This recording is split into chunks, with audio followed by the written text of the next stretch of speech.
Rusia adalah negara dengan jumlah kepemilikan senjata nuklir terbanyak di dunia, mengalahkan Amerika Serikat dan China. Namun Rusia nampaknya masih belum puas terhadap pencapaian tersebut.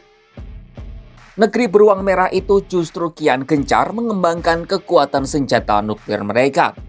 Seorang spesialis dalam kebijakan senjata nuklir, Amy F. Wolf, dalam artikelnya yang diterbitkan pada April 2022 menjelaskan, setidaknya ada 6 perkembangan senjata nuklir termutakhir dari Rusia. Apa saja itu?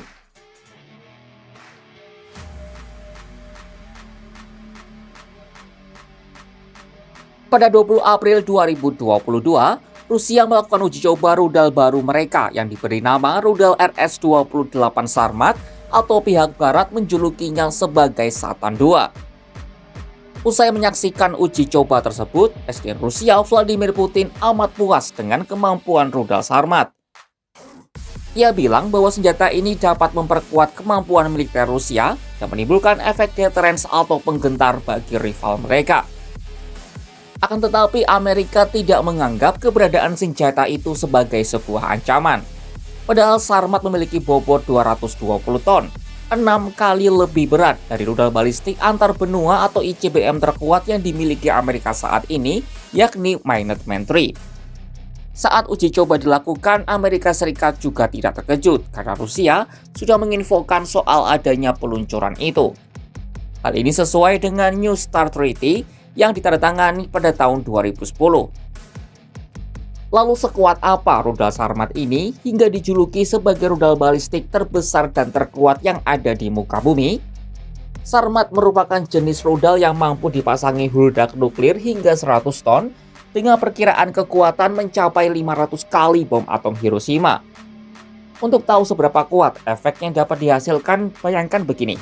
Sekali serang, Sarmat dapat meratakan area seluas 2 kali negara Jerman atau menghancurkan seluas negara bagian Texas di Amerika Serikat atau sedikit di bawah luas Pulau Kalimantan. Rudal ini juga dapat menjangkau sasaran hingga jarak 18.000 km dan mampu melaju dengan kecepatan hipersonik yakni 18.200 km per jam. Tentu dengan kecepatan seperti itu, membuat rudal Sarmat sangat sulit untuk dihadang. Sejak 2022, Rusia berhasil membuat 46 rudal ICBM Sarmat siap tempur. Namun Rusia berjanji tak akan menggunakan rudal ini sembarangan.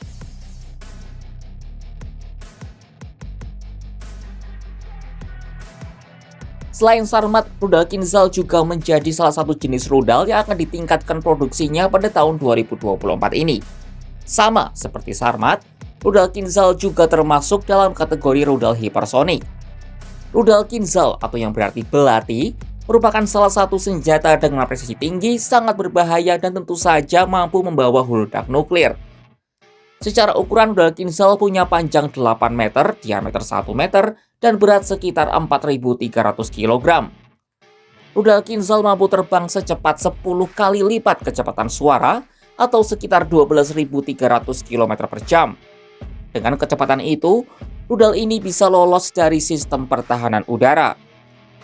Rusia sendiri pernah menggunakan senjata ini dalam peperangan melawan Ukraina. Namun kala itu, Rusia menggunakan rudal Kinzhal dengan versi hulu ledak konvensional dan bukan hulu ledak nuklir.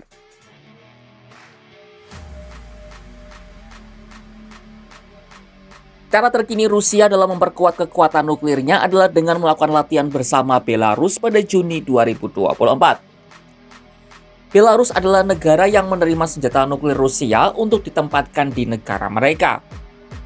Dari pihak Kementerian Pertahanan Rusia menyebut latihan ini bertujuan untuk menjaga kesiapan personel dan peralatan untuk penggunaan tempur senjata nuklir non-strategis Rusia dan Belarus. Adapun latihan kali ini adalah tahap kedua, sementara latihan tahap pertama telah berlangsung Mei lalu di distrik militer selatan Rusia yang berbatasan dengan Ukraina. Kementerian terkait mengatakan latihan itu dilakukan sebagai tanggapan atas pernyataan provokatif dan ancaman dari pejabat barat tertentu mengenai Federasi Rusia.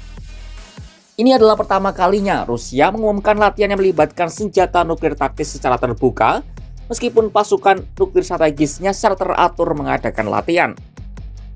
Senjata nuklir taktis meliputi bom udara, hulu ledak untuk rudal jarak pendek, dan amunisi artileri, serta dimaksudkan untuk digunakan di medan perang. Tahun lalu, Rusia telah memindahkan sejumlah senjata nuklir taktisnya ke Belarus yang berbatasan dengan Ukraina dan anggota NATO, Polandia, Latvia, dan Lithuania. Hal ini bisa dilakukan karena pada Februari 2022 lalu, para pemilih di Belarus menyetujui amandemen konstitusi yang melepaskan status netral dan non-nuklir dari negara tersebut.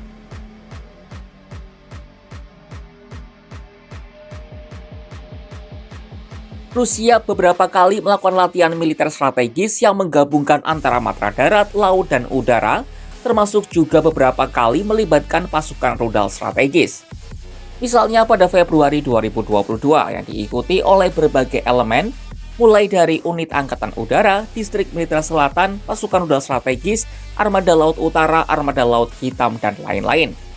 Dalam latihan itu, mereka melatih penggunaan senjata presisi konvensional jarak jauh, serta penggunaan kekuatan nuklir ofensif. Berbagai senjata diluncurkan dalam latihan itu, seperti rudal Zircon, rudal Kinzhal, Yars, Zineva, Kaliber, dan Iskander, yang beberapa diluncurkan dari pesawat pengebom Tupolev Tu-95. Rusia juga pernah melakukan latihan angkatan laut bersama Iran dan Cina pada Selasa 12 Maret 2024. Total sebanyak lebih dari 20 kapal, termasuk kapal pendukung serta helikopter angkatan laut dari Rusia, Iran, dan Cina, turut terlibat dalam latihan gabungan ini. Latihan ini bertujuan untuk meningkatkan keselamatan aktivitas ekonomi maritim.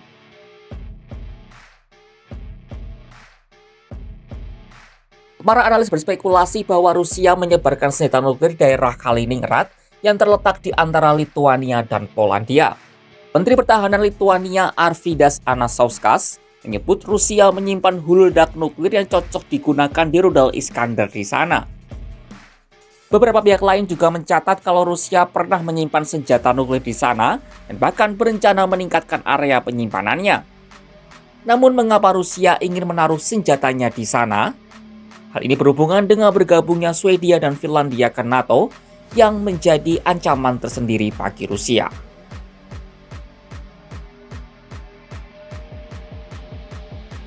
27 Februari 2022, dalam pertemuan dengan Menteri Pertahanan dan Kepala Staf Umum, Presiden Rusia Vladimir Putin menyebut ia telah menempatkan kekuatan nuklirnya dalam posisi kesiapan tempur khusus. Atau dengan kata lain, senjata nuklir Rusia berada dalam kondisi siaga. Hal ini Putin lakukan setelah adanya sanksi ekonomi dan ancaman dari Amerika Serikat serta NATO terhadap Rusia. Namun hingga 2024, belum ada tanda-tanda kalau Rusia akan menggunakan senjata nuklirnya dalam perang sesungguhnya melawan negara lain. Применение возможно именно в исключительном случае, в случае угрозы суверенитету и территориальной целостности страны. В исключительных случаях. Я не считаю, что такой случай наступил. И нет такой необходимости. Но эта доктрина, это живой инструмент, и мы внимательно смотрим за тем, что происходит в мире вокруг нас, и не исключаем внесение каких-то изменений в эту доктрину.